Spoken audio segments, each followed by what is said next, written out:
আলাদি।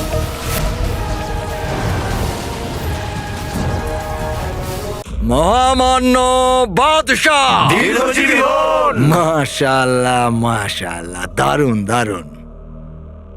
মহামান্য বাদশাহ, বাগদাদের ভবিষ্যৎ এত দূর এসে থামতে পারে না।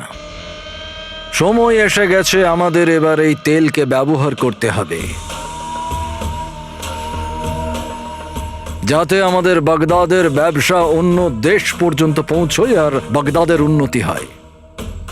আর সেই জন্যে আমি মিশরের যাত্রার পরিকল্পনা আপনার সামনে রাখতে চাই। এই যাত্রাতে বাগদাদের যুবক যুবতীদের যোগদান করানো হবে আর তারা মিশর গিয়ে বাগদাদের নাম উজ্জ্বল করবে।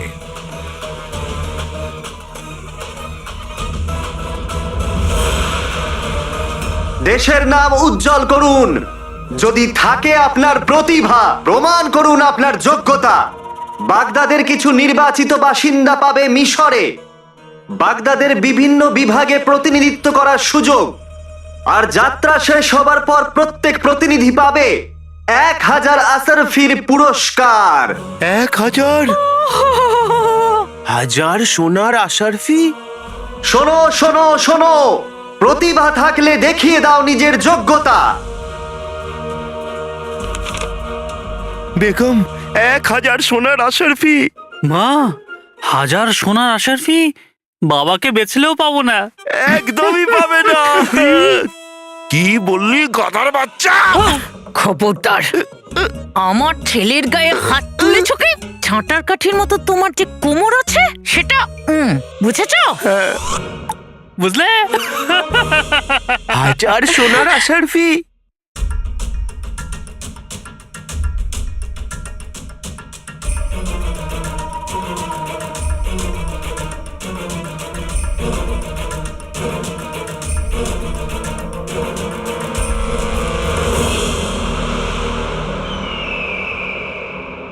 মিশরের যাত্রাপথ আল-উরদুন আর ইসরায়েলের ওপর দিয়ে যাবে।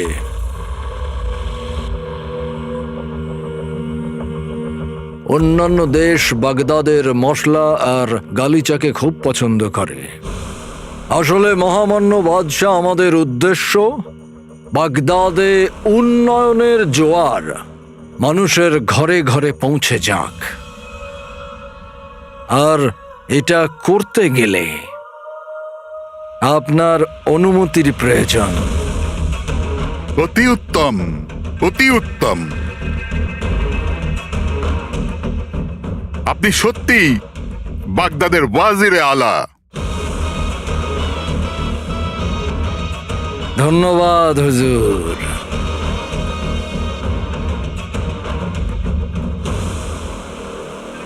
আপনার কাছে একটা অনুরোধ আছে মহামান্য বাদশাহ। বাগদাদের মাটিতে তেল খোঁজার জন্যে রাজকুমারী যে উদ্যোগ নিয়েছেন, যে সাহস দেখিয়েছেন, একদম তার মতোই এই যাত্রাকে সফল করার জন্যে আমি চাই যে এই যাত্রায় রাজকুমারী আমার সঙ্গ দিক।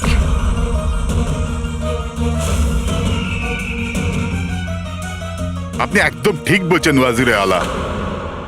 আমার মনে হয় রাজকুমারীকে এই যাত্রায় যোগদান করা উচিত। বাগদাদেরও উন্নতি হবে আর তোমার মিশর ঘোরাও হয়ে যাবে। আমি যেতে পারবো না বাবা।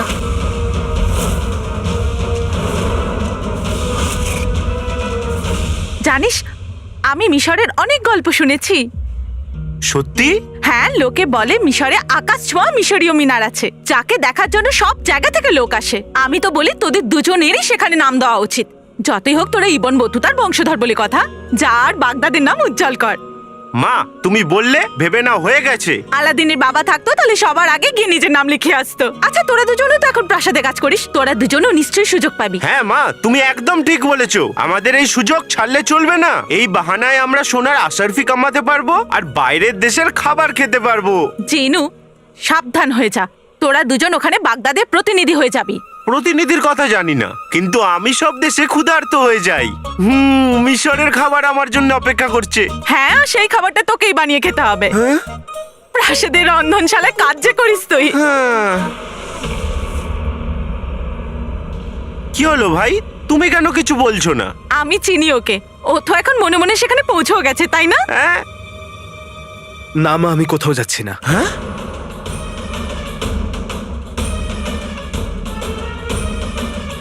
কিন্তু কেন?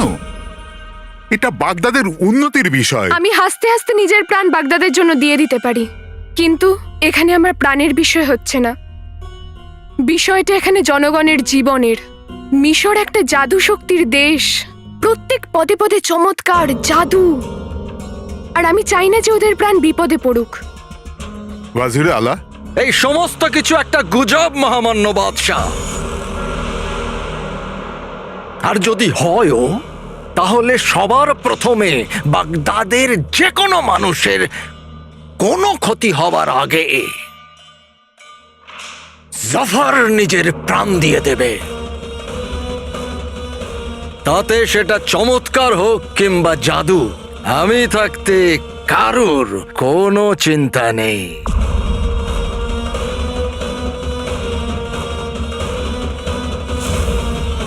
চিন্তা থাকলে শুধু আমাকে নিয়ে। আমি তোমার কথায় পূর্ণ সমর্থন করছি ওয়াজিরে আলা। সেই জন্য ওয়াজিরে আলার নেতৃত্বে এই যাত্রা মিশর যাবে। মহামান্য বাদশাহ, আর রাজকুমারীর যাওয়ার সিদ্ধান্ত আমি রাজকুমারীর ওপর ছাড়লাম। কেন আলাদিন, তুই মিশরে কেন যাবি না? হ্যাঁ ভাই, এরকম সুযোগ সবসময় পাওয়া যায় না। যদি আমরা দেশের নাম উজ্জ্বল করি, তাহলে আমরা বাদশারও চোখে পড়তে পারি। কিন্তু তার জন্য মিশরে যেতে হবে না জেনু, আমাদের কাছে আরো রাস্তা রয়েছে। কিন্তু আলাদিন, ভাই আমার ভাই, ভাই আমার ভাই, আমি জানি তুমি মিশরে যেতে চাও, কিন্তু আমার সাহায্য ছাড়া যেতে পারবে না। কি করে? গুল্লুর বাচ্চা? সেটা এইভাবে শেখ জিনু, এই যাত্রায় যেতে গেলে যে যোগ্যতার প্রয়োজন ওটা শুধুমাত্র গুলবদনেরই আছে। আর যদি সাহায্য লাগে তাহলে গুল্লুকে ডেকে নিও। হ্যাঁ হ্যাঁ, এই গুল্লুর বাচ্চা একদম ঠিক বলেছে। মা, মিশরে যাওয়ার জন্য একটা গাধার তো দরকার হবেই, তাই আমরা গুল্লুকে সঙ্গে নিয়ে যাব। চিনু, শেখ জিনু, গাধাকে সেটা সময় বলবে। এমনটা যেন না হয় যে আমি মিশরে চলে গেলাম আর তোমরা দুজন রন্ধনশালায় বসে পেঁয়াজ কাটতে থাকলে। কুচকিচ কুচকিচ কুচ। ভাই, বাগদাদের নামেই গাধা উজ্জ্বল করবে? এবার তো তোমায় যেতেই হবে। হ্যাঁ আলাদিন, চিনু ঠিক বলছে। হ্যাঁ। মা, আমি তোমাকে একা ছেড়ে কোথাও যাব না। আমাকে নিয়ে চিন্তা করিস না। ক্ষমা করো মা, কারণ এটাই আমার শেষ সিদ্ধান্ত। আমি জানি যে আপনি মিশরের সাথে হাত মেলাতে চান, কিন্তু দেশে বেঈমান থাকলে কোনো দেশের সাথে হাত মেলানো যায় না। আমাকে এখানে থেকেই গুফোকে ধরতে হবে। যতদিন ওই বেঈমান গুফোকে আমি না পাচ্ছি, আমি মিশরে যেতে পারবো না। যদি ও আংটির জিনের কাছে পৌঁছে যায়, তাহলে ও সব ধ্বংস করে দেবে, আর এটা আমি কিছুতেই হতে দেব না।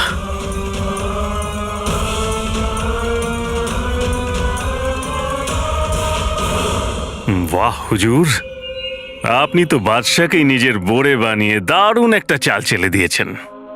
উনি স্বপ্নেও ভাবতে পারেন না যে মিশরের যাত্রার পেছনে আপনার আসল উদ্দেশ্য কি।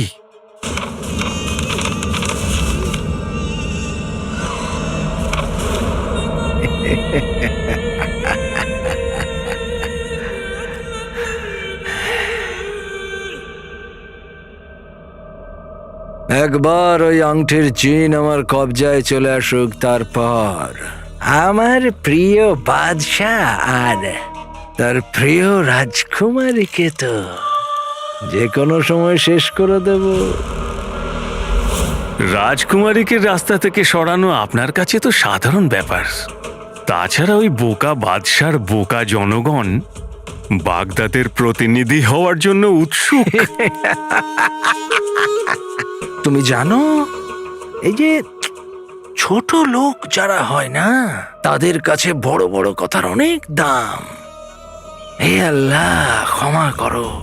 এখন ওই বোকাগুলো তো আর জানে না যে আমি আংটির জিনের বদলে ওদের জাহরালের আগুনের মধ্যে ছুঁড়ে ফেলবো।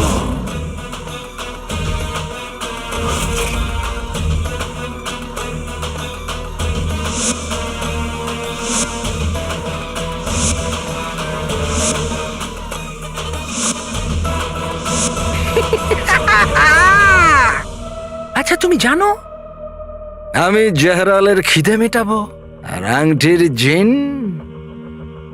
আমার খিদে মেটাবে। খোদার কসম, এটা বলতেই হবে যে জাহরাল কিন্তু খুব আরামের জীবন পেয়েছে। কিছু মানুষকে খাওয়ার পরে ও 15টা মুহূর্ত ঘুমোবে। বাহ, কি দারুণ জীবন ওর! শান্তির ঘুম। আর এই 15টা মুহূর্তে আমি সিন্ধুকটা খুলে আংটির জিনকে আয়ত্তে করব।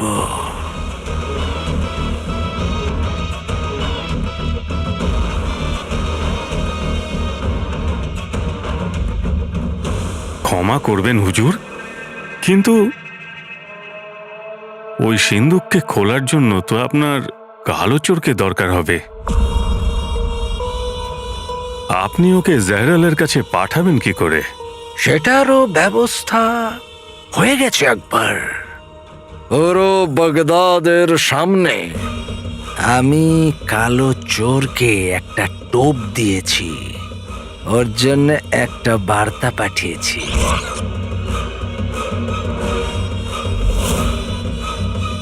পুরো বাগদাদের সামনে? বুঝতে পারলাম না হুজুর।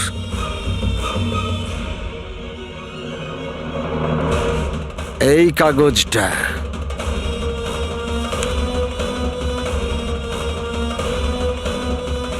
গুফর কালো চোরের উদ্দেশ্যে বার্তা।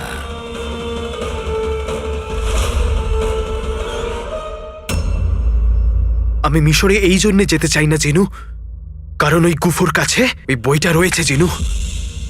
ওই আংটির শয়তান জিন যদি ওর হাতে আসে তাহলে সব শেষ হয়ে যাবে জিনু। ও শয়তান জিন ছাড়াই এত শক্তিশালী। আর যদি ওই আংটির জিন ওর হাতে লেগে যায় তাহলে ঈশ্বরই জানেন যে কি হবে, কত মানুষের যে ক্ষতি করবে। আমাকে ওকে যে করেই হোক আটকাতে হবে, আর ওকে দিয়ে ওর সব অপরাধ স্বীকার করাতে হবে। তবেই তো বাবাকে নির্দোষ প্রমাণ করতে পারবো। সেই জন্য আমি মিশরে যেতে পারবো না জিনু, পারবো না যেতে। আমি ওইখানে গিয়ে আমার সময় নষ্ট করতে পারবো না। আক্কা, আমি তোমার চিন্তা বুঝতে পারছি, কারণ আমি জানি আংটির জিন খুবই ভয়ঙ্কর। ও কি, মল্লিকার বানানো এক একটা শয়তান জিন খুব ভয়ঙ্কর। আর যদি তাদের মধ্যে একটাও মুক্ত হয়ে যায় তাহলে সব ধ্বংস হয়ে যাবে। আমি তো শুধু প্রার্থনা করি গুফো আংটির জিনের কাছে পৌঁছানোর আগে তুমি যেন গুফোর কাছে পৌঁছে যাও, না হলে এই দুনিয়ার কি জানি কি হবে।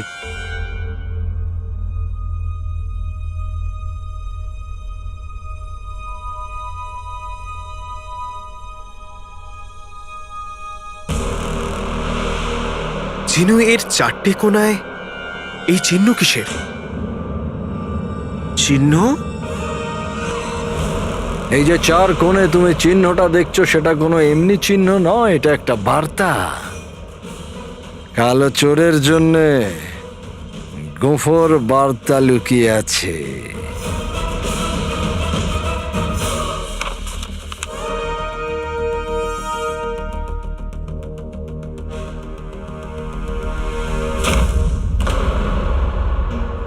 এটা কি দেখছিস?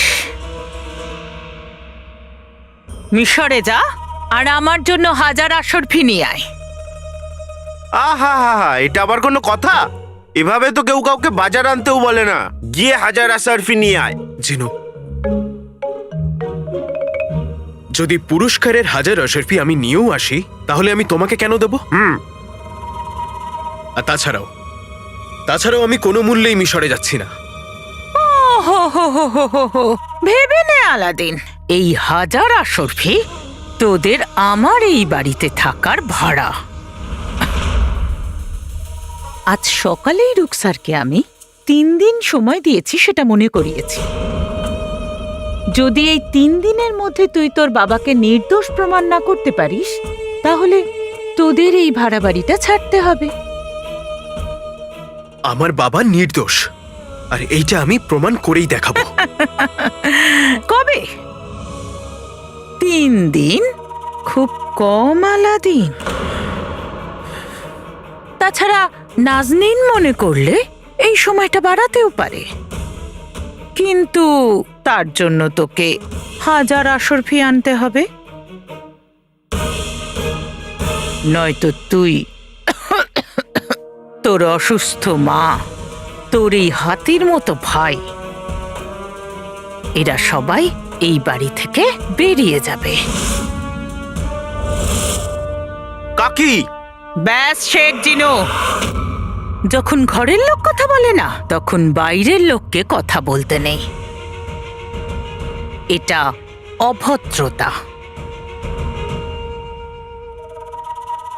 1000 আসরফি আলাদিন,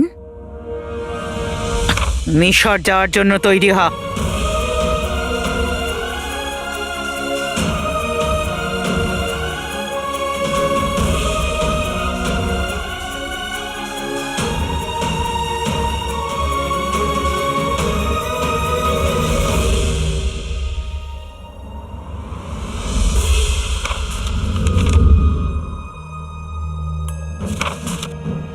এমনিতেই এত সমস্যা, তার মধ্যে আবার এইটা।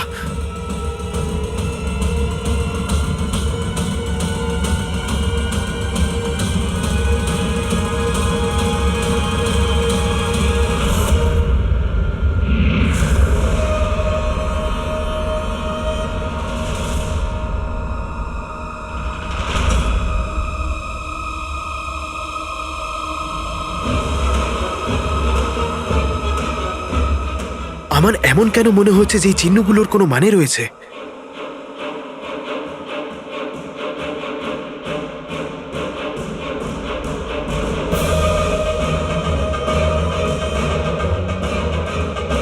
কোনো তো কারণ নিশ্চয়ই রয়েছে, নয়তো কেউ এরকম 4টে কোণায় চিহ্ন কেন বানাবে?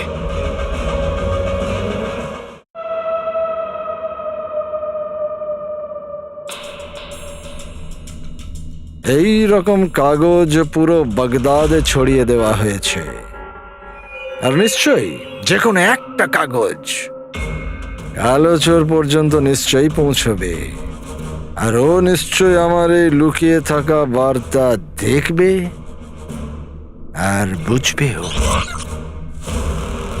সূর্য, পুরনো কেল্লা, মরুভূমি, গুফো।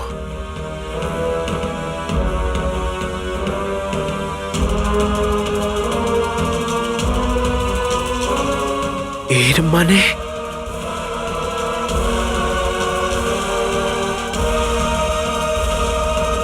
তার মানে এটা গুফুর আমার জন্য পাঠানো বার্তা। ও আংটির জিনকে পাবার আগে আমার সাথে দেখা করতে চায়, পুরনো কেল্লার কাছে সূর্যাস্ত যাবার আগে।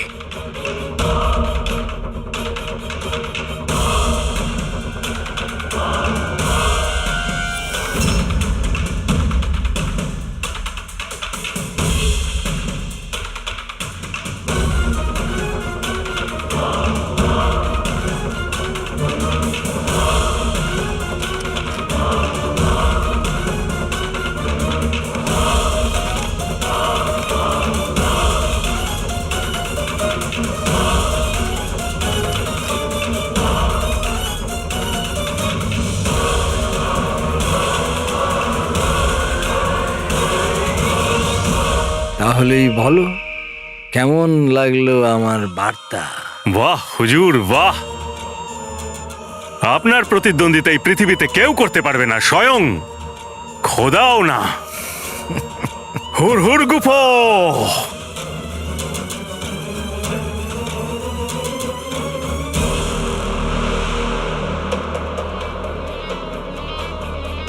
যাক গেল, গুফো সবকটা কাগজেই এই চিহ্নটা বানিয়েছে, কারণ ও জানতো যে কালো চোর মানে আমি এই চিহ্নটার মানে বুঝতে পারবো। গুফোর এই নিমন্ত্রণ আমি গ্রহণ করলাম। আমিও তোমার সাথে দেখা করতে চাই। যুদ্ধ শুরু, কালো চোর। আমি তোমার অপেক্ষায় থাকবো, কালো চোর। এসো কখনো আমার ডেরাতে। গুফো আমার সাথে পুরনো কেল্লাতে সূর্যাস্ত যাবার আগে দেখা করতে চায়, কিন্তু কেন?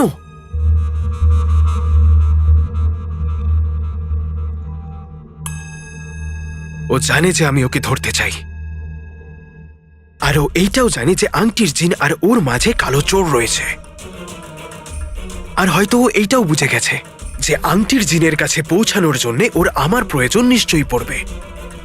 সেই জন্যে ওর ফাঁদে আমায় ফাঁসাতে চায়, ঠিক যেই রকম ও মীর কাকার সাথে করেছিল।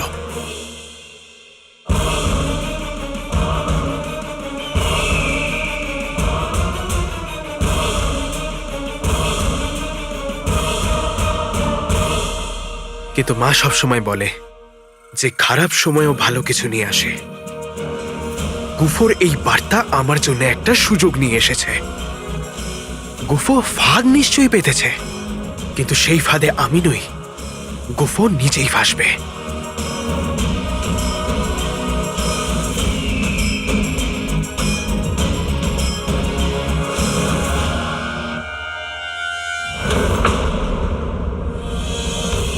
তুমি কালো চোরের সাথে পুরনো কেল্লাতে দেখা করতে চাও, তাই তো গুফো?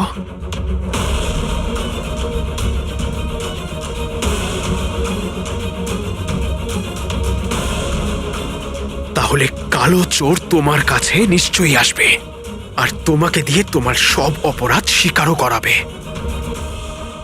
তুমি দুনিয়াকে বলবে যে আমার বাবা নির্দোষ।